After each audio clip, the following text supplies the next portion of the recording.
20 సంవత్సరాల వరకు ఖర్చు పెట్టకుండా అలాగే ఒక పెట్టెలో దాచారనుకుందాం. 20 సంవత్సరాల తర్వాత అవి తీసి నా 5 లక్షలు నాకున్నాయి, నేనేం నష్టపోలేదనుకుంటే అది తప్పు.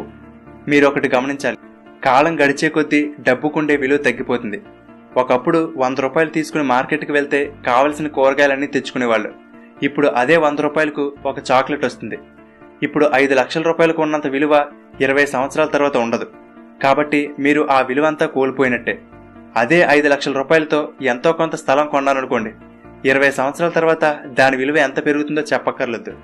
డబ్బు సేవ్ చేయడం అంటే జమ చేయడం లాంటిది. అదే పెట్టుబడి పెట్టడం అంటే గుణించడం లాంటిది. 10కి 10 కలిపితే 20 అవుతుంది. అదే 10ని 10తో గుణిస్తే 100 అవుతుంది.